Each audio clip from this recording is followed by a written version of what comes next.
এবারে লাস্ট ক্লাসের ক্লাসটা কি ছিল? Mental health. Very good. Mental health and behavioural problems. হ্যাঁ, মেন্টাল হেলথ প্রবলেমস ছিল কিছু, আর বিহেভিয়ারাল প্রবলেমস ছিল কিছু। সেগুলোর আমরা সবগুলো জেনেছি এবং সেটার সাথে প্রিভেনশন জেনেছি। তো আজকে ওই মেন্টাল হেলথ প্রবলেমস এর ভেতরে একটা প্রবলেম ছিল অটিজম স্পেকট্রাম ডিসঅর্ডার। সো বলেছিলাম সেই ক্লাসে যেটা যেহেতু একটা আলাদা ক্লাস আছে, সো এখানে আমরা ডিসকাশনটা অল্প করেছিলাম। সো আজকে আমরা এই ক্লাসটাতে লেকচার নাম্বার 6 আপনাদের এটা, এই ক্লাসটাতে আমরা দেখব এই অটিজম স্পেকট্রাম ডিসঅর্ডারের অটিজম পোর্শনটা। বাট আমি যখন আসবো ক্লাসে স্লাইডটাতে তখন বলে দিব যে কি করতে হবে। চলেন আমরা একটু শুরু করি আজকে অটিজম স্পেকট্রাম ডিসঅর্ডারস লেকচার 6।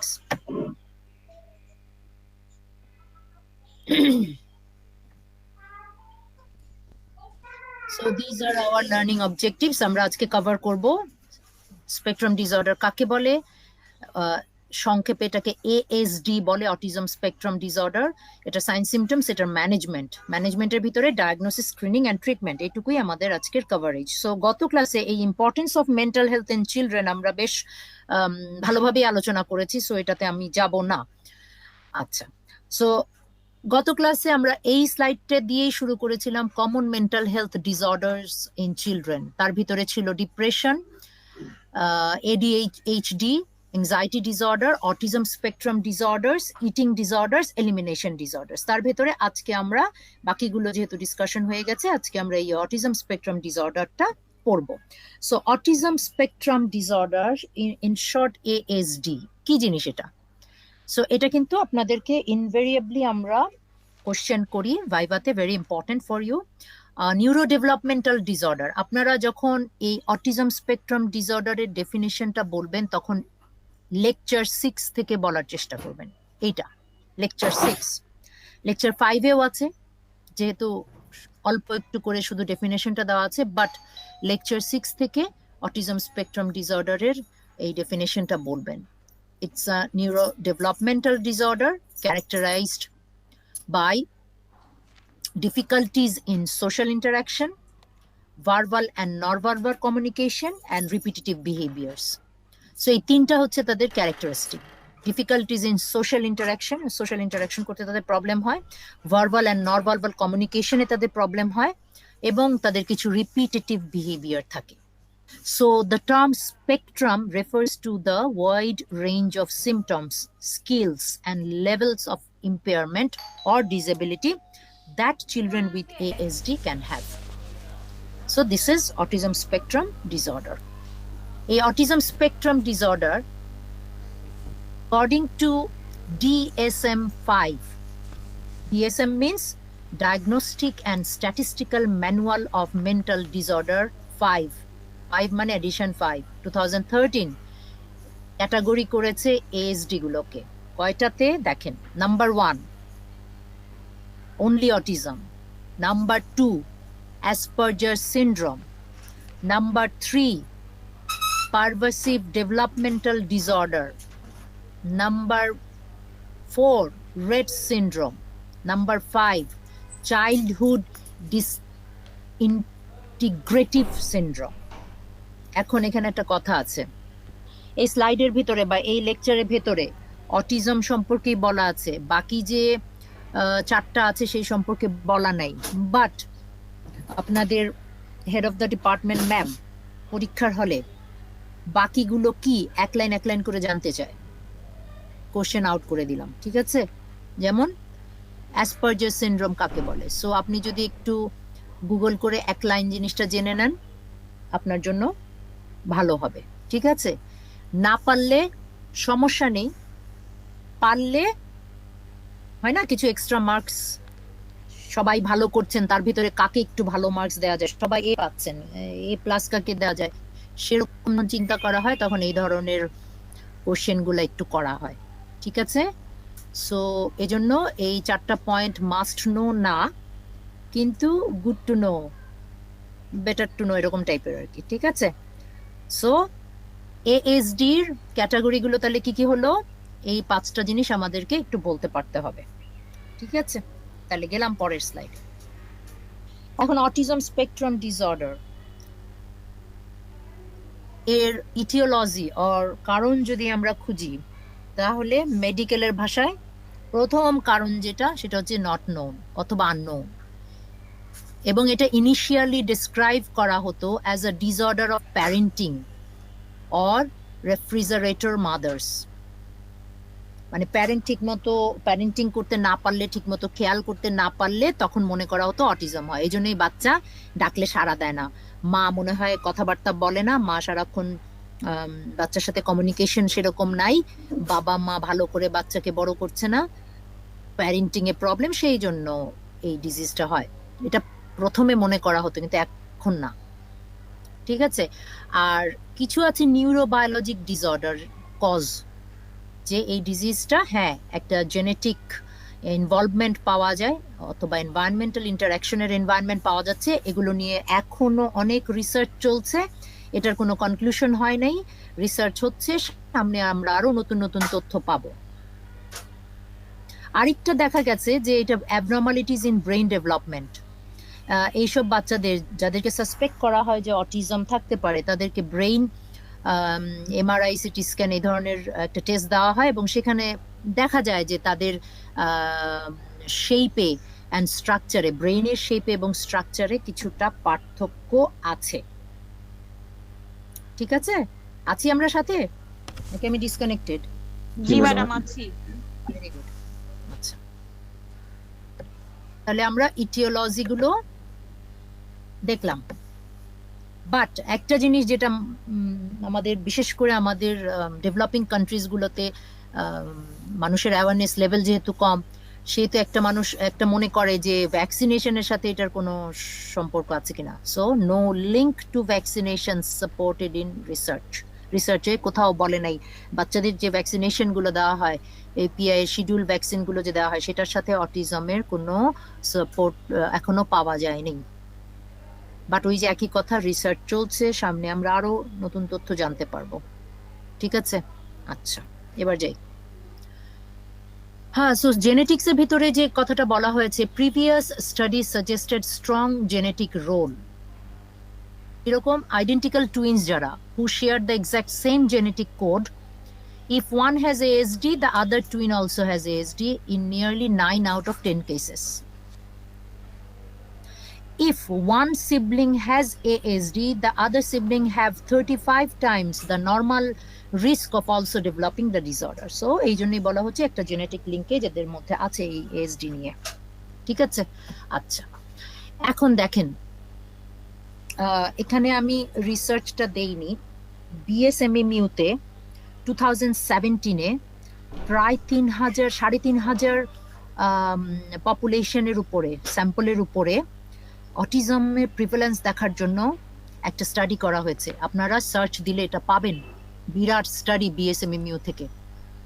এবং সেই স্টাডিতে দেখা গেছে কিছু কারণ তারা অ্যাসোসিয়েশন খুঁজে বের করেছে। সেই অ্যাসোসিয়েশন গুলো এই যে এখন যেটা দেখাচ্ছি, recent study suggest larger environmental role, এইগুলোই BSMMU সেই স্টাডিতে বাংলাদেশ থেকে উঠে এসছে, বড় একটা স্টাডি অটিজমের উপরে। যারা interested, autism, prevalence of autism in Bangladesh BSMMU study, এরকম লিখে আপনারা জিনিসটা পেতে পারেন। সো এখানে দেখা গেছে যে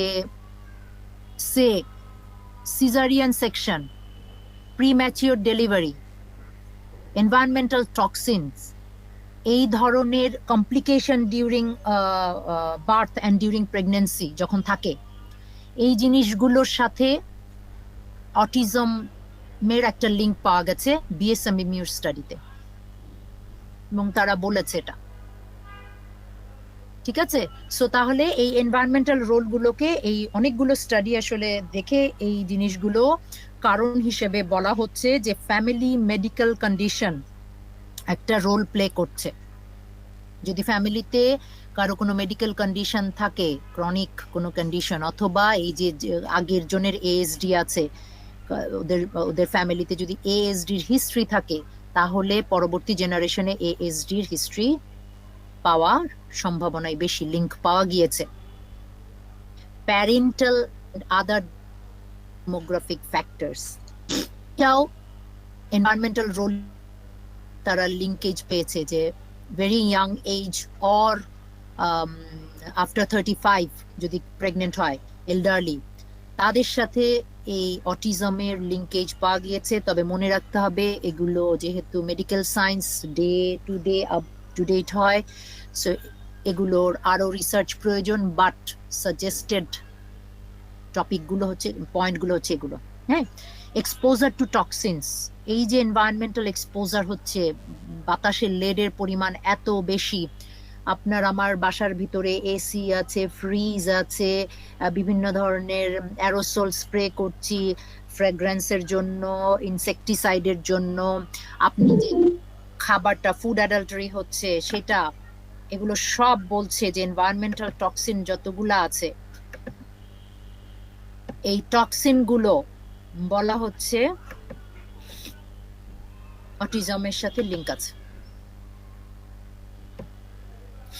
and complications during birth and pregnancy, এই যে আমরা পাবলিক হেলথ থেকে এত চেষ্টা করছি, এত বলার চেষ্টা করছি, RCH এর এই যে টপিকগুলো, কোর্সগুলো আপনারা করছেন, এই কোর্সের ভিতর ম্যাটারনাল হেলথ, অ্যাডোলেসেন্ট হেলথ, এ পর্যন্ত অনেকগুলো কোর্স দেখে ফেলেছেন আপনারা। সো আমরা যে বলার চেষ্টা করছি যে এন্টিন্যাটাল চেক আপ অত্যন্ত ইম্পর্টেন্ট ম্যাটারনাল মর্টালিটি প্রিভেন্ট করার জন্য অ্যান্ড মরবিডিটি প্রিভেন্ট করার জন্য, not only maternal, child mortality morbidity prevent করার জন্য। আমরা বারবার বলে যাচ্ছি যে আপনাদেরকে হোম ডেলিভারিটা অ্যাভয়েড করতে হবে। একান্তই যদি আপনারা হোম ডেলিভারি করান তাহলে স্কিলড বার্থ অ্যাটেন্ডেন্টকে দিয়ে করাতে হবে, কারণ যদি ডেলিভারি করানোর সময় বাচ্চার ব্রেন ইনজুরি হয়, বাচ্চার শ্বাস নিতে সমস্যা হয়, যেটাকে বার্থ অ্যাসফাইক্সিয়া বলছি, এতে যে ব্রেইনের ড্যামেজটা হয় সেটা ইররিভার্সিবল, কারণ আপনারা জানেন ব্রেন সেল রিজেনারেট করে না, এবং যে ক্ষতিটা হয় এই ক্ষতিটা বাচ্চার একটা পার্মানেন্ট ক্ষতি হয়ে যায়। এবং আপনারা গত ক্লাসে আমরা জেনেছি এবং নিজেরাও বুঝতে পারেন যে বাচ্চার যদি ক্ষতি হয়, এই বাচ্চা অ্যাডাল্ট হয়ে যখন সোসাইটিকে দেওয়ার সময় হবে, ইকোনমিক ভাবে তাদেরকে ইনপুট দিতে হবে, ইন্টেলেকচুয়াল দিক থেকে তাদেরকে ইনপুট দিতে হবে সোসাইটিকে এগিয়ে নেওয়ার জন্য, দেশকে এগিয়ে নেওয়ার জন্য, সেখানে তারা কিন্তু পিছিয়ে যাচ্ছে। ঠিক আছে, সো এই যে হেলথ ইন্ডিকেটর গুলো, এই জন্যই কিন্তু পাবলিক হেলথের বিশাল স্কোপ, যেটা এখনো মানুষজন বুঝতে পারে না যে পাবলিক হেলথ জিনিসটা কেন দরকার। আপনার বাচ্চার অটিজম হয়ে গেছে, এরপরে আপনি আপনার সম্পত্তি, জমি জমা, জমানো টাকা সব বিক্রি করে অটিজমের ট্রিটমেন্টে লাগাই দিচ্ছেন, সেটা হওয়ার থেকে অটিজম যেন না হয়, তাহলেই কিন্তু আপনার যেমন একদিক দিয়ে টাকা সেভ হবে, ওইটার থেকেও বড় কথা হচ্ছে গিয়ে আপনার যে আদরের সন্তান, সেই সন্তানটা সুস্থভাবে আপনি কি বলে এটাকে sound mental and physical health এর মধ্য দিয়ে বাচ্চাকে বড় করতে পারবেন। এটাই এই পৃথিবীতে আপনার বেঁচে থাকার উদ্দেশ্য কি? বড় হচ্ছেন, শিক্ষা নিচ্ছেন, সংসার করবেন, নিজের জেনারেশন তৈরি করবেন, এরপরে তাদেরকে এস্টাবলিশ করে দিয়ে আমরা মরে যাব। এই তো এই তো আমার লাইফ। জি ম্যাডাম, আমার একটা কোশ্চেন ছিল। ম্যাডাম, আমাদের এখন যে মানে কালচার, সেই কালচারে দেখা যাচ্ছে আমাদের পড়ালেখা শেষ করতে করতে 30-35 বছরে যে আমরা এস্টাবলিশ হয়ে বিয়ে করতেছি মেয়েরা, তো তাদের ফার্স্ট বেবি কিন্তু ম্যাডাম এর পরে হচ্ছে। তো সেই ক্ষেত্রে আমাদের আর কি কি করা উচিত, এটা একটা কোশ্চেন। আর একটা কোশ্চেন যে অনেক মা আসে আমাদের কাছে, দেখা যাচ্ছে যে তারা অনেক হাই প্রোফাইলের, তাদের ফার্স্ট বেবি এরকম 30 পরে হয়েছে, তাদের ফার্স্ট বেবির অটিজম আছে, এখন আমাদের কাছে তারা অ্যাডভাইস চায় তারা কি সেকেন্ড বেবি নিবে কিনা, তাদের হয়তো বা 35 ক্রস করে গেছে, এই ক্ষেত্রে আমরা কি ধরনের অ্যাডভাইস দিব? আচ্ছা, গুড কোয়েশ্চেন। প্রথম কথা হচ্ছে গিয়ে আইরিনের ফার্স্ট কোয়েশ্চেনটার কথার পরিপ্রেক্ষিতে বলছি, ফিমেল এডুকেশন, হ্যাঁ, ফিমেল এডুকেশনের ভালো দিক আছে, আবার একটা দুটা যদি একটু নেগেটিভ দিক না থাকে তাহলে আসলে ব্যালেন্স হয় না। এখন ফিমেল এডুকেশনে আমরা বলি ফ্যামিলি প্ল্যানিং আসলে পড়ানোর সময় কথাগুলো আলোচনা করি, তো Irene very good question. So female এডুকেশনের একটা দিক হচ্ছে গিয়ে কি, আমাদের দেশের যে অবস্থা তাতে ইয়েস একদম ঠিক যে আমাদের মাস্টার্স কমপ্লিট করতে অ্যাকচুয়ালি কিন্তু আসলে 24-25 বছরের মধ্যে এটা শেষ করা উচিত। হ্যাঁ, তো তারপরও দেখা যায় যে হায়ার স্টাডি করতে গেলে মানুষের গ্যাপ থাকে, গ্যাপ দিয়ে তারপর তারা শুরু করে, বিভিন্ন কারণেই হোক, ওটা আসলে এই যে যেটা বলছেন আপনি যে বিয়ে তো আর বললেই হয়ে যায় না, অনেক দেখাশোনারও ব্যাপার থাকে। সো 30-তে এসে আসলে তারা চলে আসে। ট্রু, একদম ট্রু। তো ব্যাপারটা তাহলে কি করতে হবে, মেয়েদের এডুকেশনও আবার দরকার। সো এইখানেই আসলে মেল ইনভলভমেন্টটা, যেটা আমরা সবসময় আরসিএইচ থেকে বলার চেষ্টা করছি কম্পোনেন্ট হিসাবে, মেল ইনভলভমেন্টটা খুব জরুরি। একটা মেয়ে যখন তার সিকিউরিটি পাবে যে না, আমি পড়ালেখাটা শেষ করতে চাই এবং এই পড়ালেখাটা আমার বাবার বাড়িতে আমি যেভাবে শেষ করতে চাই সেটা, আমি যদি সিকিউরিটিটা পাই যে আমার বিয়ে হয়ে গেলে আমার হাজবেন্ডের ফ্যামিলি এবং আমার হাজবেন্ড আমাকে সেই সাপোর্টটা দিয়ে আমার পড়াশোনাটা শেষ করাবে, তাহলে কিন্তু একটা মেয়ে প্যারালালি তার দুইটা লাইফ লিড করতে পারে। ঠিক কিনা? Yes or no? জি ম্যাডাম। আচ্ছা, কিন্তু কিন্তু প্রবলেমটা হচ্ছে আমাদের মেন্টালিটিতে। কি মেন্টালিটি? একটা মেয়ে পড়াশোনা শেষ করতে পারলো না, বাবা মা চাচ্ছে যে যেহেতু সোসাইটি আমাকে আঙ্গুল তুলবে, সো আমার আমার মেয়েকে বিয়ে দিয়ে দিব। বিয়ে দেওয়ার সময় তারা মিষ্টি মিষ্টি অনেক কথাই বলে অনেকে, যে না না, সব করে দিব, মেয়েদের পড়াশোনা করিয়ে দিব, বউ আমাদেরই তো মেয়ে হবে, বউ তো নিয়ে আসলো। নিয়ে আসার পরে চিত্র কি বলছে, রিয়েলিটি কি বলছে, এরপর শুরু হয়ে যায় মেয়েটার উপরে, নট এভরিওয়ান, সবার না, এরপর শুরু হয়ে যায় মেয়েটার উপরে। এটাকে ঠিক আপনি কিছু কিছু ফ্যামিলি তো অত্যাচার বলবেন না, এটাকে বলবেন আপনি রেসপন্সিবিলিটিটা একতরফা ভাবে একটা মেয়ের উপরে ফেলে দিয়ে তাকে ওই এনভায়রনমেন্টেই ক্রিয়েট করে দেওয়া হয় না যেখানে সে তার এডুকেশন লাইফটাকে কমপ্লিট করতে পারবে অ্যাজ ওয়েল অ্যাজ তার ফ্যামিলিটাকে মেনটেন করতে পারবে। এইটা তার একার দায়িত্ব না, কিন্তু ওই যে জেন্ডার রোল সোসাইটি তাকে ফিট করে দেয় যে এটা তোমারই দায়িত্ব। কিন্তু এখানে যদি হাজবেন্ড এগিয়ে আসে এবং এটা যদি ভাগ করে নেয়, তাহলে কিন্তু এই প্রবলেমটা আর হয় না। ঠিক আছে? কিন্তু আপনার সোসাইটি কি করছে, জেন্ডার রোল, আপনি যত বড় শিক্ষিত ফ্যামিলির ছেলে হন না কেন, আপনার ভেতরে ছোটকাল থেকে একটা বীজ বপন করে দেওয়া হয়েছে ছেলেদের ভেতরে, যে এই দায়িত্বটা আমার না, এই দায়িত্বটা শুধুমাত্র মহিলাদেরই, আমার মা করবে, আমার বউ করবে, আমার বোন করবে। এই যে বিষয়টা, এখন এই বিষয়টাকে আপনি ফ্যামিলি মেম্বার হিসাবে যদি আপনি এটাকে কোপ আপ করতে পারেন, তাহলে একটা বিষয় যে না, আপনি অ্যাওয়ারনেস ক্রিয়েট করেছেন ফ্যামিলির ভিতরে, বুঝিয়েছেন, তো সেখানে আপনিও রোল প্লে করতে পারেন। ধরেন আপনার ভাই যদি বিয়েটা করে নিয়ে আসে, তাহলে আপনি বোন হিসেবে এই এনভায়রনমেন্টটা তাকে ক্রিয়েট করে দিতে পারেন, ভাইকে বোঝানোর এবং আপনার ফ্যামিলি মেম্বারকে, এখানে আপনারও রোল আছে, তাহলে কিন্তু সবই স্মুথলি যাবে। আর যদি আপনি অ্যাওয়ারনেস ক্রিয়েট করলেন কিন্তু সেই অ্যাওয়ারনেস তারা শুনলো ঠিকই কিন্তু মানলো না, তাহলে এখানে আসলে কিছু করার নেই। তাহলে কি হলো, আইরিনের কোশ্চেনের আনসারে যদি আসি, যে এইখানে আমাদের সবারই একটা অ্যাওয়ারনেস ক্রিয়েশনের জায়গা থাকতে হবে এবং আমাদেরকে মানে বুঝতে হবে যে আমি যদি মেয়েটাকে সুযোগ করে দিই, তাহলে মেয়েটা একদিক দিয়ে যেহেতু ফ্যামিলিও মেনটেন করতে পারবে, সে পড়াশোনাটাও কমপ্লিট করতে পারবে, পড়াশোনা কমপ্লিটের পাশাপাশি খুব টাফ হয়ে যায়, পাশাপাশি সে বাচ্চা নেওয়ার প্ল্যান করতে পারবে, ফ্যামিলি প্ল্যানিং করতে পারবে। ঠিক আছে? আচ্ছা, তাহলে এখানে আমি কিন্তু ডেফিনেট কোনো আনসার আইরিনের প্রশ্নের উত্তর দিতে পারলাম না এবং এটা কেউই পারবে না দিতে। এটা নির্ভর করবে এই সোসাইটির যে মেম্বাররা আছে, ফ্যামিলি তাদের মেন্টালিটির উপরে, কতখানি একটা ছেলে আগিয়ে আসবে তার ফ্যামিলিকে সাপোর্ট করার জন্য, তার বউকে সাপোর্ট করার জন্য। গেল আরেকটা ম্যাডাম হচ্ছে গিয়ে, আমার কাছে যেটা ম্যাডাম আমার কাছে এটা যেটা মনে হয়েছে, আমাদের দেশে যদি ডে কেয়ার সিস্টেমটা খুব উন্নত হইতো বাইরের দেশের মতো, তাহলে কিন্তু ম্যাডাম আমরা এই কাজটা করতে পারতাম। মানে ফ্যামিলি যদি সাপোর্টও না করতো, গভর্নমেন্ট যদি এই ব্যাপারটা নিয়ে একটু চিন্তা করতো ম্যাডাম। আচ্ছা, হ্যাঁ, পয়েন্ট আপনার ঠিক আছে, গভর্নমেন্ট যদি বিষয়টা নিয়ে চিন্তা করতো। ডে কেয়ার সাপোর্ট আসলেও আমাদের নেই, আমরা অনেক বেশি হ্যাসেলের মধ্যে দিয়ে যাই। বাট ডে কেয়ার সেন্টার থাকলেই ফ্যামিলি যদি সাপোর্ট না করে, তারপরেও আপনি পুরোপুরি ডে কেয়ার সেন্টারকে ইউটিলাইজ করতে পারবেন না। হ্যাঁ, ওইটা হ্যাঁ, থাকলে ওইটা তো কিছুটা হয়তো আমাদের হেল্প হ্যাঁ, হতো। কিছুটা রাইট, কিছুটা তো এই ডে কেয়ার সেন্টার গুলো যেমন শুধু আসলে গভর্নমেন্টের উপরে দিয়েও গভর্নমেন্ট একাও পারবে না, এটা বলেও লাভ নাই। ছোট ছোট অর্গানাইজেশন থেকেই জিনিসটা শুরু করতে হবে। যেমন আমার অর্গানাইজেশন, আপনার ইউনিভার্সিটি বিইউএইচএস যদি চিন্তা করে যে আমি এস্টাবলিশ করে দেখাবো যে একটা ডে কেয়ার সেন্টার আছে, এখানে যতগুলো ফিমেল টিচাররা মানে আসছেন, ইভেন তো অনেক স্টুডেন্ট যারা মাস্টার্স করছে তারাও কিন্তু বাচ্চা নিয়ে ক্লাস করেছে আমাদের সাথে, আমরা অ্যালাউ করেছি। হ্যাঁ, আমার আরসিএইচই আমরা অ্যালাউ করেছি। সে তার মেয়েটা রাখার কোনো জায়গা নেই, সে মেয়ে নিয়ে এসে দুজনকে আমরা ওরা মেয়ে নিয়ে এসে, বাচ্চা নিয়ে এসে ক্লাসের মধ্যে বসে তারা ক্লাস করেছে। আমরা আরসিএইচ ডিপার্টমেন্ট সেটাকে কিন্তু এস্টাবলিশ করেছি, এবং তারা ক্লাস করে মাস্টার্স করে বের হয়েছে আলহামদুলিল্লাহ। হ্যাঁ, তো এই যে অর্গানাইজেশন ছোট ছোট ভিত্তিতে যদি করে দেয়, আছে অনেক অর্গানাইজেশনে, তখন আমরা সবাই মিলে, গভর্নমেন্ট যদি কিছুটা সাপোর্ট করে, তাহলে কিন্তু আমরা একটা দৃষ্টান্ত স্থাপন করতে পারবো। কিন্তু আবারও বলছি, ফ্যামিলির সাপোর্ট ছাড়া এই আপনার শুধু ডে কেয়ার সেন্টার দিয়ে কিন্তু হবে না। আপনাকে ডে কেয়ার সেন্টারে বাচ্চা রাখতে দিবে না। যেমন যেমন কোনো ঝগড়া হলে মাকে বলা হয় তুমি বাসা থেকে বের হয়ে যাও, আমার বাচ্চাকে টাচ করবা না, তুমি বের হয়ে যাও।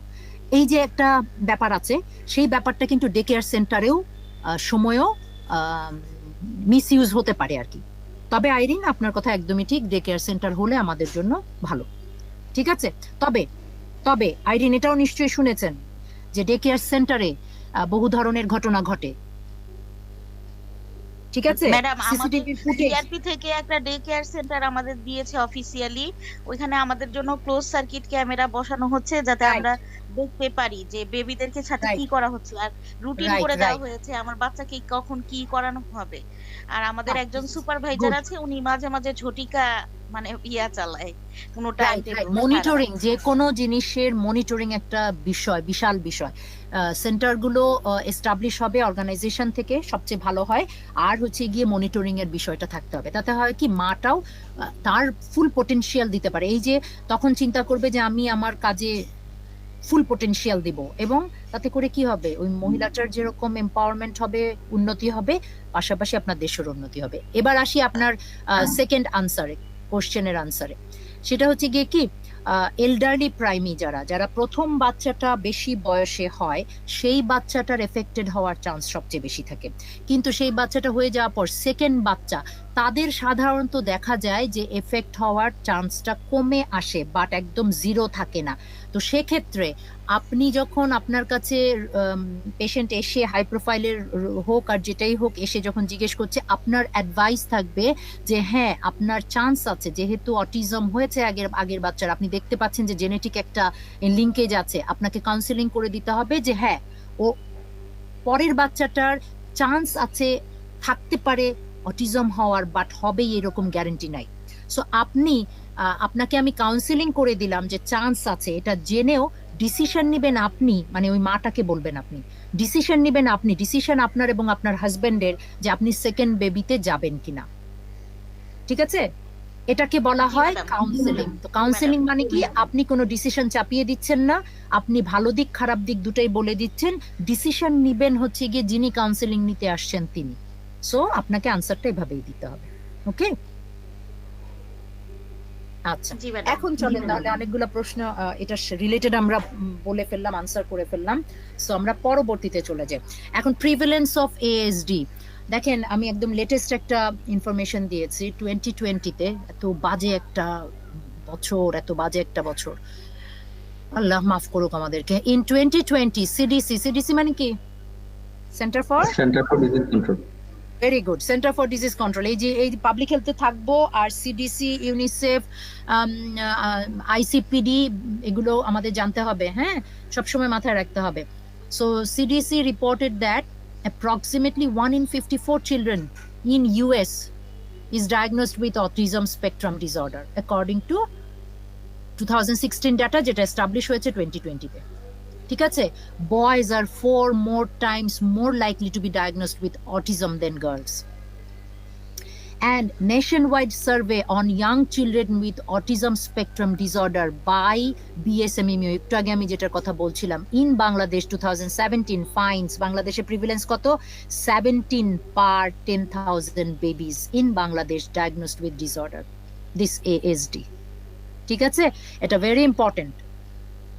সো আমাকে অবশ্যই 10,000 বাচ্চার ভিতরে 17 জন বাচ্চাকে অটিজম ডায়াগনোসিস করা হয়েছে এই 2017-এর এই বিশাল সার্ভেতে, যেটার কথা আমি বলেছি। সো আপনাদেরকে অবশ্যই এটার মাথায় আসতে হবে। সো আসেন আমরা এখন সাইন সিমটম একটু দেখে ফেলি। খুব ডিটেলসে আমরা যাচ্ছি না, যতটুকু আমাদের দরকার সেইটুকুতেই আমরা রাখছি। কারো যদি আরো ইন্টারেস্ট থাকে, একটু প্লিজ নিজেদের সেলফ লার্নিং এর জন্য আপনারা গুগল সার্চ দিয়ে নেবেন।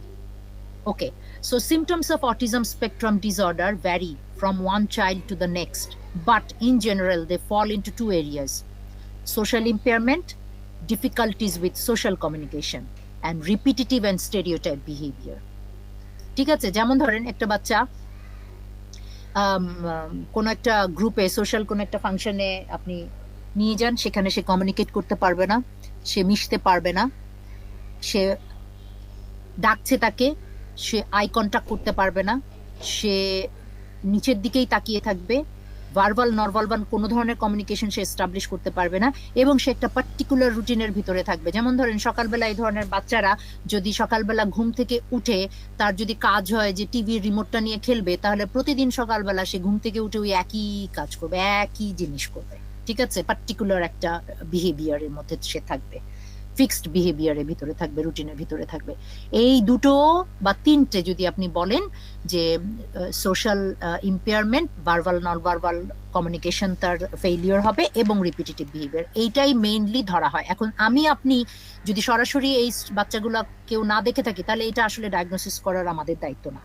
সো আমরা সেইটুকুই বোঝার চেষ্টা করব সিমটমসটা কি, এবং ডায়াগনোসিস করার দায়িত্ব যে স্পেশাল টিমের, সেখানেই আমরা তাদেরকে নিয়ে গিয়ে, আমাদের দায়িত্ব হচ্ছে গিয়ে আমরা অ্যাওয়ারনেস ক্রিয়েট করার জন্য বলবো, যাতে করে এইরকম কোনো সাইন সিমটম বাচ্চাদের ভিতরে প্যারেন্টসরা বা দেখছে কিনা, অথবা আমরা যারা প্রাইমারি লেভেল, সেকেন্ডারি লেভেল বা টার্সিয়ারি লেভেল হসপিটালে স্পেশালি আছি হেলথ কেয়ার প্রোভাইডার হিসেবে, তারা জাস্ট রেকগনাইজ করে দিব যে হ্যাঁ আপনার বাচ্চাকে স্পেশাল টিমের কাছে নিয়ে যেতে হবে। এটুকুই আমাদের দায়িত্ব। ঠিক আছে, আচ্ছা। আর যদি কেউ সরাসরি অটিজমের ডায়াগনোসিসের মধ্যে মানে থেকে থাকেন বা জব করে থাকেন, তাহলে তাদের কাছে অলরেডি এএসডির কিছু সেট আপ ক্লিনিক্যাল ডায়াগনোসিসের ক্রাইটেরিয়া আছে, যেটা কিনা বিএসএমইউতেও আছে, আবার শিশু হসপিটালেও আছে, ঢাকা শিশু হসপিটালেও আছে। এটা আবার তারা সবার সাথে শেয়ার করে না। আমরা নিয়ে গিয়েছিলাম আমাদের স্টুডেন্টদেরকে ভিজিট করাতে, আমাদেরকে পুরা এই অটিজমের এই পুরো সেন্টারটা দেখিয়েছে ঘুরিয়ে ঘুরিয়ে, বাট তারা, আমরা চেয়েছিলাম তারা আমাদেরকে ওই ক্রাইটেরিয়াটা আসলে দেয়নি। সো আপনারা যদি সার্চ দেন গুগলে, সেই ডিটেইলস ক্রাইটেরিয়া কিভাবে ডায়াগনোসিস হয় এটা আপনারা পেতে পারেন ইন্টারন্যাশনাল স্ট্যান্ডার্ড। টাকা চাই আর কি, ডলার চাই, ওটা কিনতে হয়, টুলসটা কিনতে হয়। তারপর হচ্ছে সেটাই। স্পেশাল মানে ওই যে প্র্যাকটিস কোড আছে, ওইটা না দিলে, ওই কোর্স করা না থাকলে ওরা ওটা তারপরে সেলও করে না। Right right. তো আমি সেটাই বলি যে এখানে আসলে যেমন ধরেন আমি এই মুহূর্তে আমার এই লেকচারের ভিতরে সেটা আসলে মনে করছি না যে এটা আপনাদের পেতেই হবে, জানতেই হবে। যতটুকু জানা দরকার ওটুকুই আমরা জানছি। ঠিক আছে, ওকে। সো যদি কারোর দরকার হয় সেটা সে লিংক করে নিয়ে নিতে পারবে, সেটা আলাদা কথা।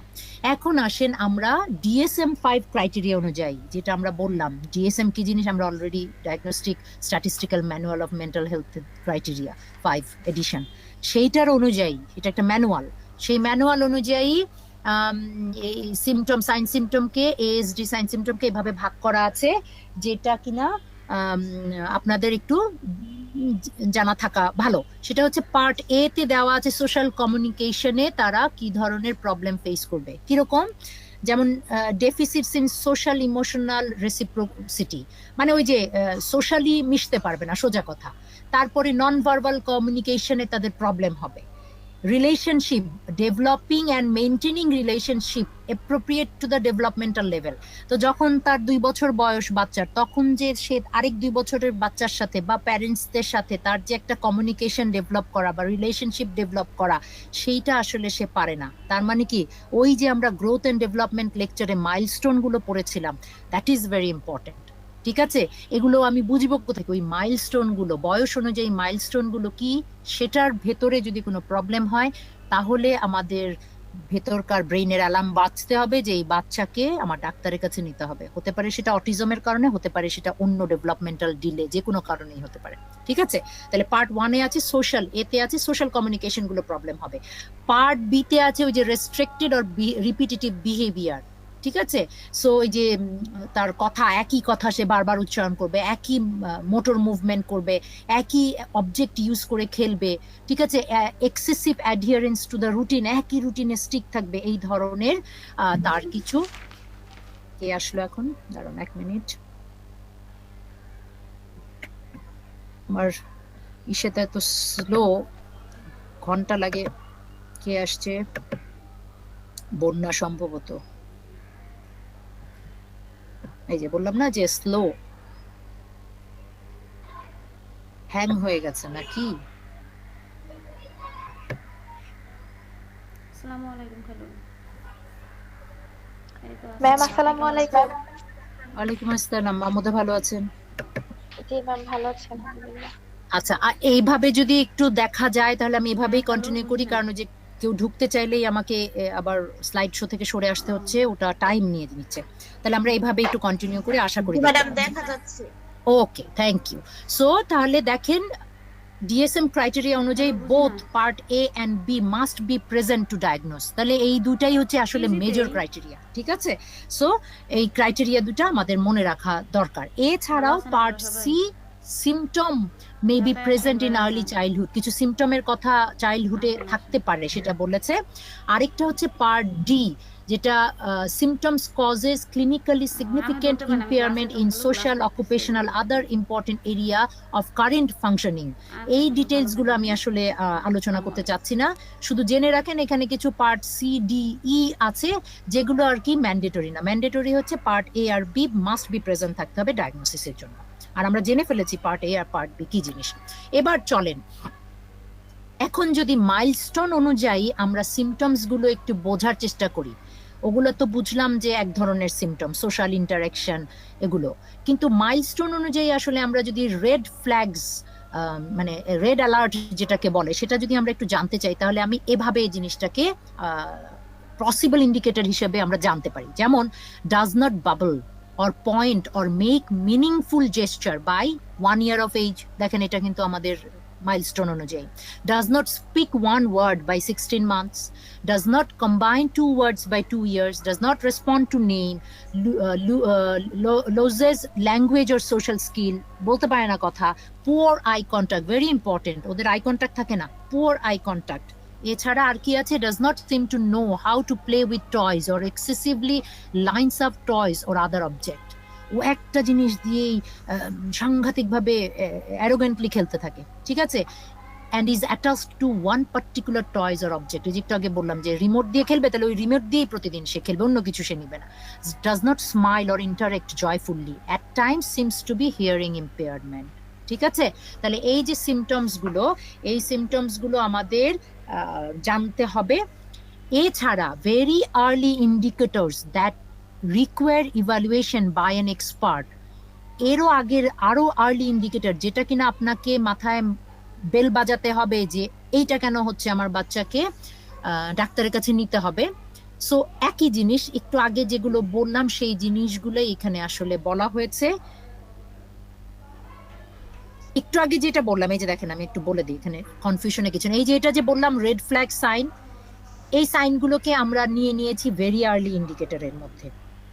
আর এছাড়া কিছু আছে লেট ইন্ডিকেটর। সেটা কি? impaired ability to make friends with peer, এটা late indicator. Absence or impairment of imaginative and social play, সে অনেক সময় আছে না, ক্রিয়েটিভ চিন্তা করে, থিঙ্কিং করে, আর্ট করে, একটা কিছু বলে আপনাকে, ওগুলো তার ভিতরে নাই। Repetitive stereotype, unusual use of language, restricted pattern of interest that are abnormal. আরেকটা হচ্ছে গিয়ে preoccupation with certain objects or subjects, ঠিক আছে? আর ওই যে একটা স্পেসিফিক রুটিনের সাথে বা রিচুয়ালের সাথে অ্যাডহিয়ার হয়ে যাওয়া। তাহলে সেম সিমটমস গুলোকে আমরা আবার আর্লিতে নিয়ে নিলাম, আর হচ্ছে গিয়ে লেটারে কিছু নিয়ে নিলাম, ভাগ করে নিলাম, শেষ। তাহলে এই হলো আমার সিমটমস। আশা করি এটার ভিতরে কোনো কনফিউশন নেই আপনাদের। এরপরে চলে আসি, আচ্ছা আমরা 2 মিনিট একটু অফ দিই না, আজান হয়, আজানের সময় আসলে চুপ করে থাকা উচিত। একটু 2 মিনিট অফ দিচ্ছি।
ওকে, তাহলে আছি তো না? জি ব্যাক ম্যাডাম। করেছি। ওকে, জি ম্যাডাম। সো আমরা দেখে ফেলবো ম্যানেজমেন্ট অফ এএসডি। এই যে মোটামুটি যেটুকু বললাম আপনাদেরকে পরীক্ষার হলে আমরা এর মধ্যেই ঘুরিয়ে ফিরিয়ে প্রশ্ন করি, এবং এইটুক জানলে আপনাদের ইনশাল্লাহ হয়ে যাবে, এটুকু আর কি। আচ্ছা, ম্যানেজমেন্টের ভিতরে চলেন আমরা একটু দেখে ফেলি ডায়াগনোসিসটা কি বলা হচ্ছে। ডায়াগনোসিসের জন্য usually be reliable diagnosed by age of 2, আর যদি আপনি মাস জানতে চান 18 থেকে 24 মাসের ভেতরে, ঠিক আছে? এই ডায়াগনোসিসটা হচ্ছে 2 স্টেজ প্রসেস। কিরকম? ফার্স্ট স্টেজে involves general developmental screening during well child checkup. এটা মাথায় রাখবেন, এই যে ওয়েল চাইল্ড চেকআপ তার মানে হচ্ছে গিয়ে বাচ্চাকে নর্মালি চেকআপের জন্য যে নিয়ে আসা হয়, এটাই হয় ফার্স্ট স্টেজ। ওইখানে এসেই ডাক্তাররা মাইলস্টোন গুলো চেক করে যে ঠিকঠাক মতো ওর গ্রোথ হচ্ছে কিনা। হ্যাঁ, ওই যে শিশু বিকাশ কেন্দ্র যেগুলো টারশিয়ারি লেভেল হসপিটালে আছে, সে ওয়েল চাইল্ড চেকআপের জন্য যখন নিয়ে আসে, সেইখানে যদি পেডিট্রিশিয়ান অথবা স্পেশালিস্ট চেক করতে গিয়ে যদি এমন কিছু পান, প্যারেন্টরা কমপ্লেন করছে বা প্যারেন্টরা বলছে যে ওয়ারিড যে এটা কেন মাইলস্টোন, এখনো কেন আমার বাচ্চা ডাক দিলে শোনে না, এখনো কেন আমার বাচ্চা হাঁটছে না, এখনো কেন আমার বাচ্চা, যে কোনো কমপ্লেন যদি করে, তাহলে যে children who show some developmental problems, তখন এই ফার্স্ট স্টেজে ওয়েল চাইল্ড চেকআপে তাদেরকে রেফার করা হয় অ্যাডিশনাল ইভালুয়েশনের জন্য। ঠিক আছে? আচ্ছা, এবং একটা জিনিস জেনে রাখেন, আজকালকার সময়ে বিশেষ করে যেহেতু অটিজম বেড়ে গেছে, সেই জন্য এই ওয়েল চাইল্ড চেকআপে মায়েদেরকে বাবাদেরকে এনকারেজ করা হয় যে আপনারা আপনাদের বাচ্চাদের মাইলস্টোনটা খুব ভালো করে খেয়াল করবেন, লাগলে ভিডিও করবেন, ছবি তুলে রাখবেন। বিশেষ করে যারা ভিডিও করার মতো অবস্থায় আছেন তাদেরকে এনকারেজ করা হয় বাচ্চার এই ডেভেলপমেন্টগুলো ভিডিও করে রাখবেন। তাতে করে বলা হয় যে কোনো সময় যদি কোনো প্রবলেম, ডেভেলপমেন্টাল প্রবলেম হয়, তখন এই ভিডিওগুলা হেল্প করে বা ছবিগুলা হেল্প করে ডায়াগনোসিসের সময়। ঠিক আছে? সো এই জন্য এই ওয়েল চাইল্ড চেকআপেই তাদেরকে অ্যাওয়্যার করা হয় মাইলস্টোন গুলো খেয়াল রাখবেন। কারণ নর্মাল বাবা মা এই মাইলস্টোন কি জিনিস জানে না, জানার কথাও না, যেহেতু আমাদের দেশে প্যারেন্টসদেরকে আসলে কোনো প্যারেন্টিং এর উপরে ট্রেনিং দেওয়া হয় না, যেটা বিদেশে আছে। আর আমাদের দেশের প্যারেন্টসরা আসলে সেভাবে অ্যাওয়ারও না, যে গুগল সার্চ করলে অনেক কিছুই পাওয়া যায় আজকাল। সো অনেকে কিন্তু সেলফ লার্নিংও করে। তো যে জিনিসটা যেহেতু জানে না, সেহেতু তাদেরকে নক করে দিতে হবে যে আপনারা এটা খেয়াল রাখবেন। তাহলে এটা হলো first stage. Second stage involves a thorough evaluation by a team of doctors and other health professionals. একটা এটাকে কি বলা হয়, একটা ফুল টিম, কম্প্রিহেন্সিভ একটা টিম গঠন করা হয় ইভালুয়েশনের জন্য। তারা কারা থাকবে আমি দেখাবো আপনাদেরকে, with a wide range of specialities. At this stage, a child may be diagnosed as having autism or developmental disorder. তাহলে 2 স্টেজে এটা ডায়াগনোসিস করা হয়। এখন স্ক্রিনিং এ আসি। A well child checkup should include a developmental screening test with specific ASD screening at 18 and 24 months as recommended by American Academy of Pediatrician. আচ্ছা, এখন আসি তাহলে parents own their own experiences and concerns about child's development will be very important in the screening process. ওই যে যেটা বললাম যে parents on experiences, তারা দেখেছে নিজেরা, ভিডিও থাকলে ভিডিও, ডায়েরিতে লিখে রাখলে ডায়েরিতে লিখে রেখেছে, নোট পেয়ে নিয়েছে, ওই সবগুলো এই ডায়াগনোসিসের স্ক্রিনিং এর সময় কাজে লাগে। Parents should keep own notes about their child's development and look through family videos, photos and baby albums. ঠিক আছে? এগুলো স্ক্রিনিং এ হেল্প করে, এবং আমরা ওয়েল চাইল্ড চেকআপে প্যারেন্টসদেরকে এনকারেজ করে এগুলো রাখার জন্য। এখন ওই যে বলেছিলাম একটা কম্প্রিহেন্সিভ টিম থাকবে, সেই টিমের ভিতরে কারা থাকবে? যে যারা এই ইভালুয়েশনটা করে সেকেন্ড স্টেজে। So psychologist, neurologist, psychiatrist, speech therapist, definitely একজন child specialist, that is paediatrician. ঠিক আছে? and other other professionals. Yes, madam, occupational থেরাপিস্টরাও থাকে। occupational therapist থাকে, হ্যাঁ। আচ্ছা, কারণ নিজে ওদের ওই পিছন যে দিকে আমি সেন্সরি এবং বিহেভিয়ার প্রবলেম থাকে, তো ওটা নিয়ে আমরা কাজ করি অকুপেশনাল থেরাপিস্ট এবং হ্যাঁ আহ, এই জন্য অকুপেশনাল থাকে। থেরাপিস্টরাও থাকে ম্যাডাম আমাদের হ্যাঁ টিম। ঠিক আছে, ওই যে ইয়ে ম্যানেজমেন্টের ভিতরে আছে, এখানে লেখা নেই জিনিসটা। হ্যাঁ, থ্যাংক ইউ। সো ও তারাও থাকে। সো এইটা একটা আসলে কম্প্রিহেন্সিভ একটা টিম গঠন করা হয়। এই যে আদার প্রফেশনালস অ্যাকচুয়ালি ওটার ভিতরে চলে গেছে, যে যাদের নাম নাই এখানে দেখেন, আপনার পেডিটিশিয়ানও নাই, সো অকুপেশনাল থেরাপিস্টও নেই, যে আদার প্রফেশনালস, এটা টিম গঠন করা হয় এবং ইভালুয়েশনটা করা হয়। এখন আসেন যে এইখানে আসলে আমরা কি কি ধরনের ইভালুয়েশন বা টেস্ট আমরা করতে দিই। দেখেন, ব্রেন ইমেজিং করা হয়, জিন টেস্ট করা হয়, along with memory, problem solving, language testing, ঠিক আছে। Even though children with any delayed development should also get a hearing test and be screened for lead poisoning as part of comprehensive evaluation. কারণ lead poisoning এর কারণেও কিন্তু অন্য ধরনের problem হতে পারে, মেমোরি লস হতে পারে, হিয়ারিং লস, এগুলোর কমপ্লিকেশন কিনা সেটাকে এক্সক্লুড করার জন্য আমাদেরকে এই টেস্টগুলো করা হয়। পাশাপাশি ওই সিমটমস এর উপরে, ক্রাইটেরিয়ার উপরে ভিত্তি করে তাদেরকে ডিক্লেয়ার করা হয় অটিজম কিনা, ঠিক আছে। আচ্ছা, এখন আসি যে ট্রিটমেন্ট কি আছে। So there is currently no cure for autism spectrum disorder. A range of specialist education and behavioral programs, often referred to as interventions, can be effective in improving the skill of children with ASD. তাহলে particularly যে এই অ্যান্টিবায়োটিকটা খেলে autism ভালো হয়ে যাবে, তুমি 7 দিনের course করো, এরকম কিছু নাই এই দুনিয়াতে। তাহলে কি করতে হচ্ছে? সাপোর্টিভ ট্রিটমেন্ট দিচ্ছে। ওই যে একটু আগে যেটা আইরিন বললো, বিভিন্ন ভাবে আমরা স্পিচ থেরাপি দিচ্ছি, অকুপেশনের যে একটু পরে দেখবো যে কি কি ধরনের স্কিল ডেভেলপ করে দেওয়া হয়, যেন বাচ্চাটা নর্মাল বাচ্চাদের মতো তার লাইফটাকে একদমই কাছাকাছি তো পারবে না, বাট মোটামুটি যেন মেনটেন করে যেতে পারে এবং তার পোটেনশিয়াল দিতে পারে, কারণ এরা আবার বিভিন্ন দিকে কিন্তু খুবই ইন্টেলিজেন্ট হয়। এবং there are many different type of interventions for ASD, and it can be hard to judge which one will work best for children, as each person with ASD is affected differently, ঠিক আছে। তাহলে এখন আমরা যদি দেখি, ইন্টারভেনশনের ভিতরে should focus on following important aspect of child's development: তার communication skill, যাতে করে তার কনভারসেশনটা স্টার্ট করতে পারে, সেটার জন্য আমরা দিব ইন্টারভেনশন।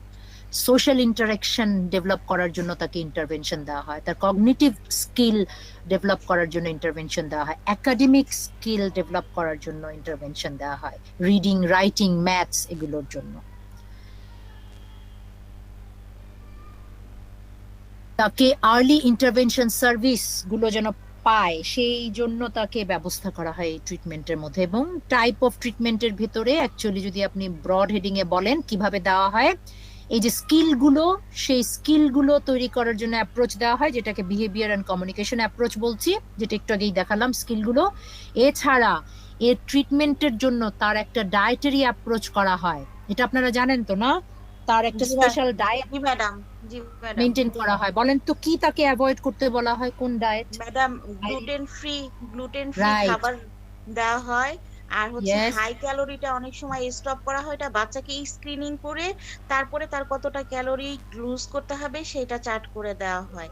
কারণ তারা স্টার্ট অনেক করে দাও। বেশি হাইপার হয়ে যায়, তো কারণ ওদের হ্যাঁ প্রচুর পরিমাণে ক্যালোরি বেড়ে যায়, তখন ক্যালোরি লেভেলটা একটু কমানো হয়। আর গ্লুটিনটা তাদেরকে হাইপার অ্যাক্টিভিটিতে ব্রেনকে স্টিমুলেশন করে, এজন্য হ্যাঁ, গ্লুটিনটা বন্ধ করা হয়। তাহলে গ্লুটেন ফ্রি সুইটটাও বন্ধ খাবারগুলো কি কি করা আছে? হয়। গ্লুটেন ফ্রি খাবারগুলো গ্লুটেনটা কি কি আছে? হচ্ছে ব্রেড, তারপরে হচ্ছে রুটি, গমের তৈরি যে ম্যাম কোনো যে ধরনের গমের রুটি, তৈরি জিনিসগুলা। Nodule noodles. রাইট, হ্যাঁ, তাহলে এগুলোকে অ্যাভয়েড করতে বলা হয়। সো তাদেরকে কিন্তু একটা স্পেশাল ডায়েটারি অ্যাপ্রোচে রাখতে হয়। আচ্ছা, ম্যাম কিছু অনেক সময় তো দুধটাও হচ্ছে রেস্ট্রিক্ট করে দেয়া হয়। ল্যাকটোজ ইনটলারেন্স থাকে তাদের, মনে হয় এরকম ম্যাডাম কিছু। দুধের ব্যাপারটা হচ্ছে তাদেরকে অ্যাসেসমেন্টের পরে বলা হয়, কারণ হচ্ছে ওই যে আচ্ছা, এনার্জি লেভেলের সাথে এটা রিলেটেড। অনেক সময় এনার্জি তাদেরকে লেভেলের ওই যে সাথে। শুধুমাত্র উপরের লেয়ারটা দিয়ে পাতলা করে দেওয়া হয়, অথবা সয়া মিল্কটা সাজেস্ট অ্যাডভাইস করা করা হয়। হয়। আচ্ছা, ভেরি গুড। আর হাই ক্যালোরিটাকে প্রিভেন্ট করা, তাহলে আমরা কি জানলাম দেখেন, আজকের ক্লাসটা দেখেন কত ইন্টারেস্টিং। আমরা জানলাম যে তোরা ডাইরেক্টলি কাজ করছে, গ্লুটেন ফ্রি খাবার তাদেরকে সাজেস্ট করা হয়, 1 নাম্বার। হাই ক্যালোরিটাকে কি করা হয়? অ্যাভয়েড করা হয়। অ্যাভয়েড ম্যাডাম, সব বেবির ক্ষেত্রে করা হয় না। এক একটা বেবির, কোনো বেবির অনেক হাইপার অ্যাক্টিভিটি থাকে, তাদের লেভেল অনুযায়ী ইন্ডিভিজুয়ালাইজড তার মানে, মেজার করে রাইট, করে ওইটা হচ্ছে একটা নিউট্রিশন চার্ট করে দেওয়া হয়। এটা ম্যাডাম করে দেওয়া হয়। পিজি হসপিটাল থেকে এই চার্টটা দেয়। আচ্ছা, ভেরি গুড। সো আর তাহলে আমরা একটু দেখলাম, নিউট্রিশনিস্টদের কাছেও অনেক সময় রেফার করা হয়। রেফার করা হয়। তাহলে ওই যে যেমন আমাদের মামুদা আছে, মামুদা যেটা বলছিল যে মিল্কের ব্যাপারটাতেও অনেক সময় রেস্ট্রিক্ট করা হয়। এটা আসলে ইন্ডিভিজুয়ালাইজড, কারোর সাথে কারোটা মিলবে না। কোনো একটা অটিস্টিক বাচ্চার ডায়েট চার্ট দেখে আরেক অটিস্টিক বাচ্চার মা যদি মনে করে আমিও তাহলে এটা ফলো করি, ডাক্তারের কাছে আমার যাওয়া দরকার নাই, পয়সা নষ্ট করবো কেন, নো, এটা কিন্তু করা যাবে না। এছাড়া তাদেরকে কিছু মেডিকেশন দেওয়া হয়। মেইনলি কি দেওয়া হয় জানা আছে কারো? সাপোর্টিভ মেডিকেশন দেওয়া হয়, যেমন হাইপার হয়ে গেলে এরকম কিছু রিল্যাক্সিন গ্রুপের মেডিসিন গুলা দেওয়া হয় ম্যাডাম। দেওয়া হয়। আচ্ছা, তা যাতে করে তারা ওই মানে তাদের নার্ভ সেল, ব্রেন সেল মোটামুটি যেন স্টেবল রিল্যাক্স। থাকে। আর তাদের হ্যাঁ, অনেক স্লিপ ডিস্টারবেন্স হয়, তো ম্যাডাম স্লিপের জন্য কিছু মেডিসিন সাজেস্ট করা হয়। সাজেস্ট করা হয়। হ্যাঁ, ঠিক আছে। তাহলে এই হলো, যদি ট্রিটমেন্টটা জানতে চাই তাহলে আমরা এই ব্রড হেডিং এর আন্ডারেই ট্রিটমেন্টটা বলে ফেলবো, ঠিক আছে?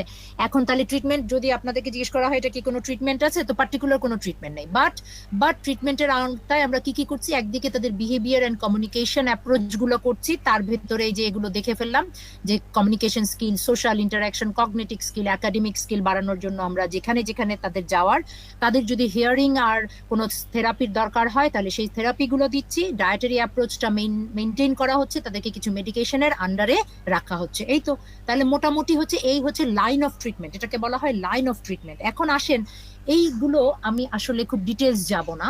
এই যে আর্লি ইন্টারভেনশন সার্ভিস একটা স্লাইডে যে বললাম, এই যে এখানে দেখেন আর্লি ইন্টারভেনশন সার্ভিস গুলো তাদেরকে দেওয়া হয়, সেইটারই আমরা এখানে বর্ণনা দিয়েছি যে কি কি করা হয়। ছবিগুলো দেখেন, যে therapy to help the child talk, walk, interact with others, ঠিক আছে? And it helps children from birth to 3 years old learn important skills এই ইন্টারভেনশন গুলো দিলে, ঠিক আছে? আচ্ছা, তাহলে এই যে দেখেন বিহেভিয়ার এন্ড কমিউনিকেশন অ্যাপ্রোচের ভেতরে একটা আছে অ্যাপ্লাইড বিহেভিয়ার অ্যানালাইসিস, যেটাকে এবিএ বলা হয়। এগুলো ডিটেইলসে আসলে আমাদের খুব জানা, জাস্ট রিডিং পড়তে পারেন, বাট মাস্ট নোর মধ্যে না, ঠিক আছে? সেই জন্য আমিও এটা ডিটেলসে যাব না, বাট অনেকে ইন্টারেস্টেড থাকেন দেখে আমি স্লাইডের মধ্যে রেখেছি। আর ভেতরে দেখেন তাদেরকে কি কি স্কিল ডেভেলপ করা হয় এই এবি এর ভিতরে, ঠিক আছে? একটা আছে যে ডিসক্রিট ট্রায়াল ট্রেনিং দেওয়া হয় তাদেরকে, series of trial to teach each step of desired behaviour, এটার মধ্যে শেখানো হয়। তারপরে আছে আর্লি ইন্টেন্সিভ বিহেভিয়ারাল ইন্টারভেনশন, ঠিক আছে? সো ইউজুয়ালি ইয়াঙ্গার দেন 5, অফেন ইয়াঙ্গার দেন 3, তাদেরকে এটার ভেতরে আনা হয়, দেওয়া হয়, বিভিন্ন ধরনের ট্রেনিং দেওয়া হয়। এরপরে হচ্ছে গিয়ে পিভোটাল রেসপন্স ট্রেনিং দেওয়ানো হয়, মোটিভেশন টু লার্ন, এটা বাচ্চাদেরকে এই যে চাইল্ডস মোটিভেশন টু লার্ন এটা ইনক্রিজ করার জন্য এই ট্রেনিংটা দেওয়া হয়। ভার্বাল বিহেভিয়ারাল ইন্টারভেনশন দেওয়া হয়, focuses on teaching verbal skills, ঠিক আছে? আচ্ছা, এরপরে কি আছে? এরপরে আছে developmental individual difference relationship based approach, তাদেরকে কিছু ট্রেনিং দেওয়া হয়, যে ছবির মধ্যে দেখেন তাদেরকে কিছু ট্রেনিং দেওয়া হয়। It also focuses on how the child deals with sight, sounds and smells, and float time focuses on emotional and relational development, feeling, relationship with caregivers, এগুলো তাদেরকে এটার আন্ডারে তাদেরকে টিচ করানো হয়, ঠিক আছে? সবই কিসের ভিতরে? বিহেভিয়ার এন্ড কমিউনিকেশন অ্যাপ্রোচের ভিতরে বিভিন্ন সেক্টরে ভাগ করে তাদেরকে এই জায়গাগুলোতে শেখানো হয়, ঠিক আছে? আচ্ছা, এরপরে দেখেন আরেকটা আছে টিচ অ্যাপ্রোচ, সেটা কি? Treatment, T for treatment, education of autistic and related communication handicapped children, এখানে যেমন স্কিল শেখানো হয়, যেমন এই যে ছবিতে দেখানো হচ্ছে, for example picture cards can help teach a child how to get dressed by breaking information small tips, এই যে শেখানো হচ্ছে। এই যে এই ধরনের অ্যাপ্রোচ গুলোর মাধ্যমে তাদেরকে সব ধরনের লাইফ স্কিল গুলো শেখানো হয় যেন তারা পিছনে পড়ে না থাকে। কারণ এদেরকে এই যে 10,000-এ যে 17 জন বাচ্চা অটিস্টিক বেবি, এদেরকে তো 10,000 যদি আপনি এখন 17 কোটি মানুষের ভেতরে কত কোটি হয়ে যাবে বাচ্চা, আপনি যদি একটু কাউন্ট করেন, এত বড় বিশাল গ্রুপের বাচ্চাকে আপনি ইনঅ্যাক্টিভ করে রাখবেন, তাহলে আসলে দেশ আগাতে পারবে না। এবং সেই ফ্যামিলি জানে যার একটা অটিস্টিক বাচ্চা আছে যে তাকে কিসের মধ্যে দিয়ে যেতে হয়। কেন? কারণ সোশ্যাল স্টিগমা। তারা প্রকাশই করতে চায় না যে তার বাসার ভিতরে এরকম একটা বাচ্চা আছে, কারণ এটা যদি জানে তাহলে আমাদের দেশের অনেক গণ্যমান্য ব্যক্তি আছে যারা বুলি করে। কিরকম? আপনারা নিজেরাও জানেন হয়তোবা যে আপনারা ফেসবুকে যে এই যে সাইবার বুলি হয়, যে আমরা শিক্ষিত শিক্ষিত মানুষজন এক একটা মানুষের প্রোফাইলে গিয়ে তার ছবির নিচে হোক, তার ভিডিওর নিচে হোক, যে কোনো জায়গায় গিয়ে খুব শিক্ষিত, হাইলি এডুকেটেড আমরা যে যে এমন সব বুলি করি, আমাদের মেন্টালিটি তখন কাজ করে, যাই একটা ডায়লগ ছেড়ে দেই, কি আছে, কেউ তো আমাকে অত নোটিস করবে না। এই যে একটা মেন্টালিটি, এই মেন্টালিটিটা আপনার বিশেষ করে এই অটিস্টিক বাচ্চাদের ক্ষেত্রে অথবা যে কোনো মেন্টালি রিটার্ডেড বাচ্চাদের ক্ষেত্রে আরো বেশি কাজ করে। আপনারা মাস মিডিয়া, যেখানে টিভিতে আপনারা কোনো একটা অ্যাডের কথা মনে আছে কিনা, মেয়েটাকে সারাক্ষণ বাবা মা বাসার মধ্যে আটকে রাখে রুমের ভিতরে, আর ভাইটা বিভিন্নভাবে, মেয়েটা খুব ভালো ছবি আঁকে, তো ভাইটা বিভিন্নভাবে তাকে কাগজ কলম সাপ্লাই দিত। ছোট্ট দুটেই ছোট বাচ্চা, কত হবে 5-6 বছরের, এরকমই 4-5 বছরের। সো এক সময় বাচ্চাটা এত ভালো, মেয়েটা যে কিনা অটিস্টিক বাচ্চা, সে ছবি ভালো আঁকতো, ভাইটা কলম আর কাগজ সাপ্লাই দিয়ে সুন্দর সুন্দর ছবিগুলো, একসময় দেখা গেল ওর ছবিগুলো এত ভালো হতো তখন মনে হয় একটা প্রাইজও পায়। এইটা কিছুদিন আগেও কিন্তু টিভিতে দেখাচ্ছিল। কেন? অ্যাওয়ারনেস ক্রিয়েট করার জন্য। কি বিষয়ে? এই যে এই যে বাচ্চাগুলা, এরা যে পিছিয়ে নেই এবং এদেরকে যে ঘরের মধ্যে বন্দি করে রাখার দরকার নেই, সোশ্যাল স্টিগমা যেন না থাকে তাদের পিছনে, সেটাকে সেটাকে কমানোর জন্য। সো এই জায়গাগুলোই কিন্তু পাবলিক হেলথ, এই যে প্রচারটা করছে, এটাই পাবলিক হেলথ অ্যাপ্রোচ। ঠিক আছে? সো আমাদের দেশে এই ধরনের মানুষের অভাব নেই যারা এই ধরনের ফ্যামিলির দিকে আঙ্গুল তুলে বলবে, ও তোমার বাসায় তো একটা পাগল বাচ্চা আছে, কি যে করবা আল্লাহ ভাই, এই যে এই ধরনের ডায়লগ, এই ধরনের বুলি, এটা তারা সবসময় করতে পছন্দ করে। শিক্ষিত অশিক্ষিত ম্যাটার করে না। আচ্ছা, তাহলে এই যে দেখেন, একটু আগে যে আইরিন বললো ম্যাডাম অকুপেশনাল স্পেশালিস্টরাও থাকে, হ্যাঁ, এই যে দেখেন যত ধরনের স্পেশালিস্ট আছে, মোট কথা তাদেরকে শেখানোর জন্য। So a occupational therapy teaches skills that help the person live as independent as possible. Skill might include dressing, eating, bathing related to people. Sensory integration therapy. ঠিক আছে, sensory integration therapy helps the person deal with sensory information like sight, sounds and smells. ঠিক আছে? Madam, So sensory yes, integration থেরাপিটা occupational থেরাপিস্টদের একটা treatment approach. আচ্ছা, আপনি যেটা এটাতে বলছেন সেটা, হ্যাঁ হ্যাঁ, এটার বলে উপরে ফেলেন। হচ্ছে অকুপেশনাল থেরাপিস্টরা এই সেন্সরি ইন্টিগ্রেশনের উপরে ট্রেনিং করে আসে, তখন তারা ওই যে সেন্সরি ইন্টিগ্রেশন থেরাপিস্ট হয়। আচ্ছা, ঠিক আছে, থ্যাংক ইউ আইরিন। সো জি ম্যাডাম। এই এই বিহেভিয়ারাল অ্যাপ্রোচ যেটা আলাদা দেখছেন, occupational therapy and sensory integration therapy, এটা এই যে এবিএ অ্যাপ্লাইড বিহেভিয়ারাল অ্যানালাইসিস, এই যে প্রোগ্রামটা, এটা যে স্ট্যান্ডার্ড সিডিসি থেকে নেওয়া হয়েছে, সেই সিডিসির বর্ণনাতে এটাকে এভাবে আলাদা করেই দেওয়া হয়েছে। বুঝাতে পারলাম? সো জি কোন ম্যাডাম। কোন জায়গায় এটাকে দুটাকে মার্জ করে একত্র করে, আর স্ট্যান্ডার্ড সিডিসি থেকে যেটা দেওয়া হয়েছে সেটা এরকম আলাদা করেই দেওয়া হয়েছে। ওকে? সো আপনি যেটা বলছেন সেটাও রাইট, জি যেটা ম্যাডাম। জি প্র্যাকটিস ম্যাডাম। হচ্ছে, আর এটা হচ্ছে গিয়ে থিওরিটিক্যাল যেটা জি আছে। ম্যাডাম, এটা আলাদা করেছি কারণ ম্যাডাম এখন হচ্ছে অন্য প্রফেশনাল যারা আছে এই লেভেলে কাজ হ্যাঁ, করে, তারাও সেন্সরি হ্যাঁ, ইন্টিগ্রেশনে ট্রেনিং করে সেন্সরি থেরাপিস্ট হতে পারে, তো এই জন্য মনে হ্যাঁ, হয় এটা আলাদা করে দিয়েছে আলাদা ম্যাডাম। করে দেওয়া, এটা হচ্ছে গিয়ে জি সিডিসি ম্যাডাম। স্ট্যান্ডার্ড আপনার যেটা অ্যাপ্রোচ। হ্যাঁ, জি এটাকে ম্যাডাম। মডিফাই করে বিভিন্ন কান্ট্রি বিভিন্ন ভাবে হতে পারে। আমাদের কি বলে, রিসোর্সের সমস্যা হতে পারে। রিসোর্স মানে কি? ম্যান, মানি, ম্যাটেরিয়াল। রিসোর্স মানে কি? তিনটা জিনিস কিন্তু মনে রাখবেন, অলওয়েজ মনে রাখবেন। রিসোর্স কম মানে হচ্ছে গিয়ে ম্যান, মানি, ম্যাটেরিয়াল, তিনটা এম কম। ঠিক আছে? যদি তিনটা এম কম থাকে, আমার স্ট্র্যাটেজি হবে আমি এক পার্সন দিয়ে বিভিন্নভাবে কাজ করানো, একই বাজেট দিয়ে বিভিন্নভাবে কাজ করানো। সো এটা অ্যাডাপ্ট করবে আপনার কান্ট্রি এবং অ্যাডাপ্ট করে তার মতো করে এটাকে ইমপ্লিমেন্ট করবে, কি বলে, এটাকে ডেলিভার করবে। So this is the basic. Okay? আচ্ছা, এখন আমরা যাই, স্পিচ থেরাপিও তাদের ভিতরে আছে। সো আমরা দেখে ফেললাম পিকচার এক্সচেঞ্জ কমিউনিকেশন সিস্টেম, সেটাও আছে। ঠিক আছে? Picture symbol to teach communication skill. Speech therapy তো আপনারা বুঝতেই পারছেন যে ভার্বাল কমিউনিকেশনটাকে তাদেরকে ঠিক করা হয়।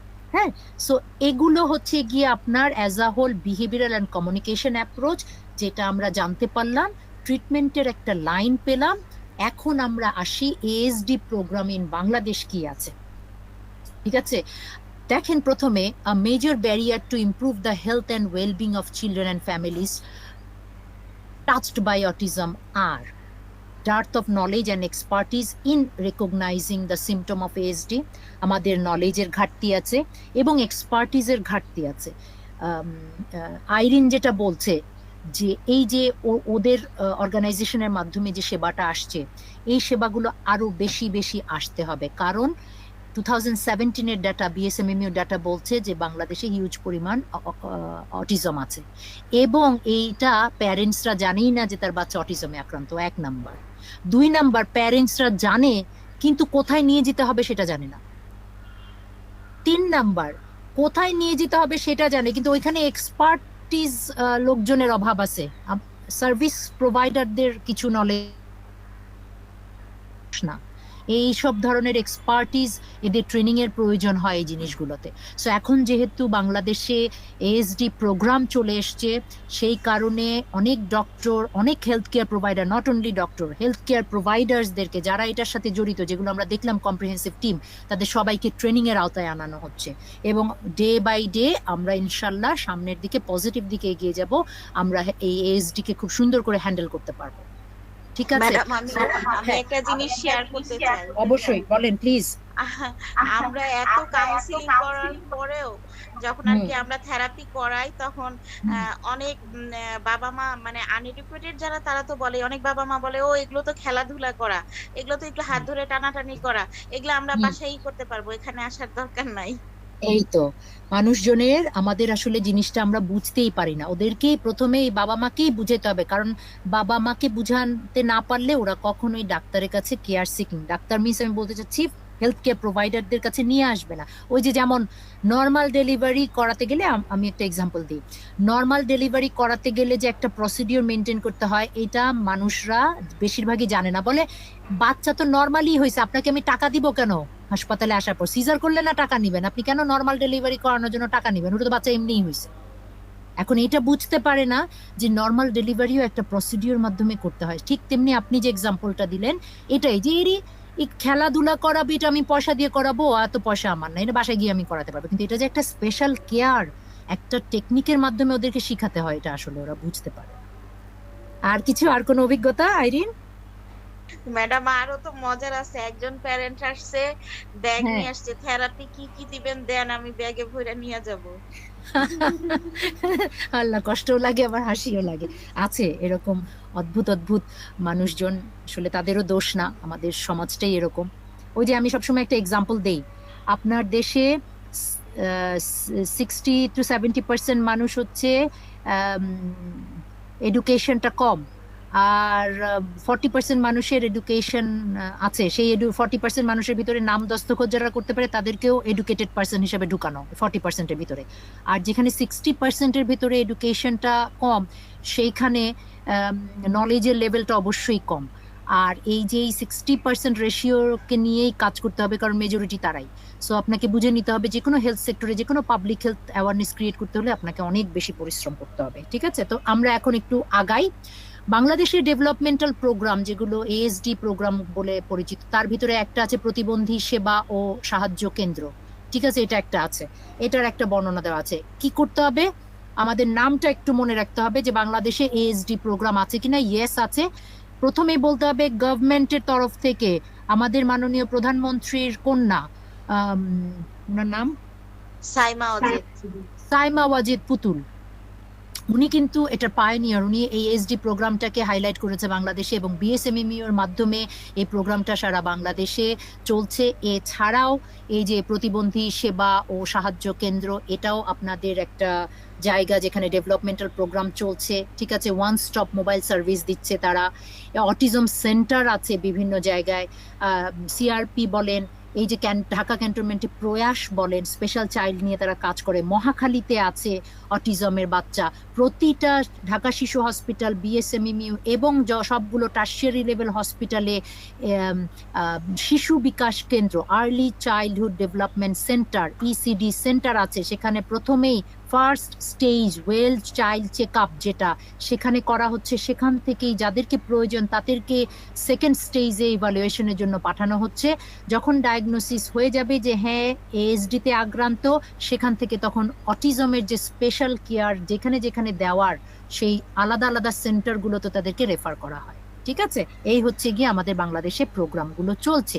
এই যে বঙ্গবন্ধু শেখ মুজিব মেডিকেল ইউনিভার্সিটি একটা pioneer neuro development and autism in children, CNAC, এইটা এই বঙ্গবন্ধু শেখ মুজিব গভর্নমেন্টের সাথে ইনিশিয়েটিভে তারা এটা করেছেন এবং সেটা তারা চালাচ্ছেন মাল্টিডিসিপ্লিনারি অ্যাপ্রোচের মাধ্যমে। ঠিক আছে, সো এখানে ভেতরে পড়ে নিতে পারেন এটার এইম কি, মেডিকেল প্রফেশনালদেরকে যেমন ট্রেনিং দেওয়া, তেমনি মাদেরকে, এই যে দেখেন ছবিতে আছে অটিস্টিক মায়েদের, এখানে দেখেন মায়েদের ছবিতে দেখেই আপনি আইডেন্টিফাই করতে পারছেন এরা ডাইভার্স সোশিও ইকোনমিক গ্রুপ থেকে আসা এবং সোশিও ডেমোগ্রাফিক গ্রুপ থেকে আসা, যার নলেজ এবং যার এডুকেশন লেভেল, যার ইকোনমিক স্ট্যাটাস এক না, তাদের কিন্তু থিঙ্কিংও এক না।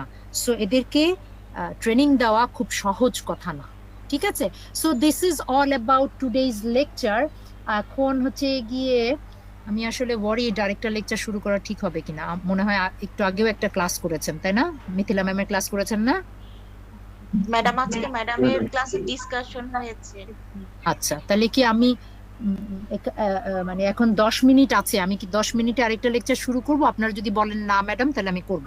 হাবিব ভাইয়া মনে হয় নামাজে যায় ম্যাডাম। ঠিক আছে, তাহলে অসুবিধা নাই হাবিব, না হাবিব অসুবিধা নাই, আমি তাহলে আপনাদের উপর চাপাতে চাচ্ছি না, অসুবিধা নেই।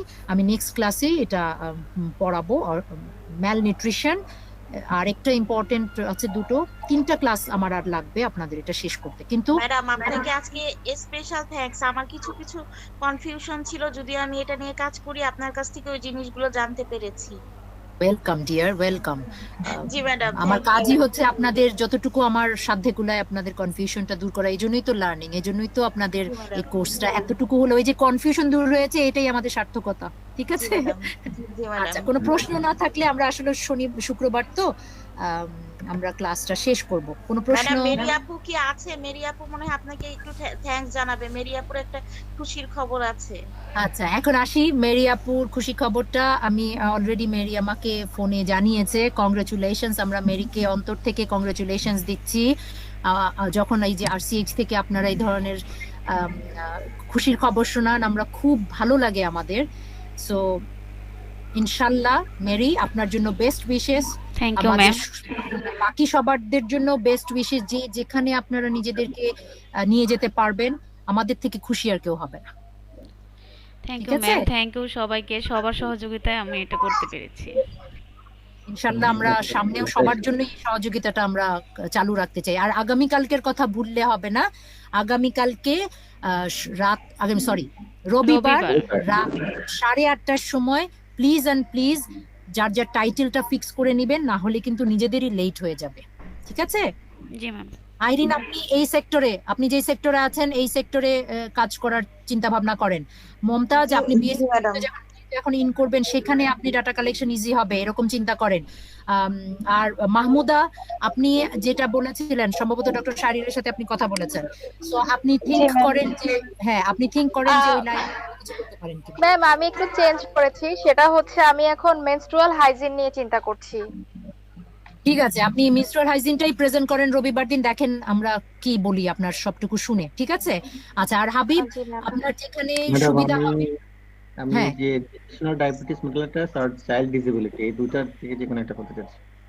ঠিক আছে, অসুবিধা নেই, আমরা ওই দিন শুনবো। হ্যাঁ, আমি একটু স্পেসিফিক করতে চাচ্ছি, সেরেব্রাল পালসি বাচ্চাদের ফিডিং প্রবলেম নিয়ে আমরা একটা ট্রেনিং করাই, ওইটার ইফেক্টিভনেসটা প্যারেন্টসদের কাছ থেকে পার্সপেক্টিভ থেকে দেখতে চাচ্ছিলাম ম্যাডাম।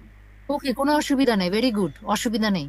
আপনি কালকে গতদিন প্রেজেন্ট করার পর যেহেতু আমাদের ম্যাডামও থাকবেন, ম্যাডামেরও একটা হাঁয়ের দরকার আছে, আর এই হাঁটা করানোর দায়িত্ব কিন্তু আপনাদের। আপনারা কনভিন্স করতে হবে। কিরকম কনভিন্স? যুক্তি দিয়ে কনভিন্স করতে হবে। পাশে তো ইনশাল্লাহ আমি আছি, সাপোর্টটা ইনশাল্লাহ আছেই আমার। ঠিক আছে? জি জি ম্যাম। ম্যাডাম। ওকে, তাহলে ভালো থাকেন। আগামী শুক্রবার একই টাইমে ইনশাল্লাহ দেখা হবে, তার মাঝখানে রবিবার ইনশাল্লাহ কথা হবে। So stay well and stay safe. Allah Hafiz. Madam আসসালামু আসসালামু আলাইকুম আলাইকুম। ম্যাম। ওয়ালাইকুম আসসালামু আসসালাম। আলাইকুম ম্যাম।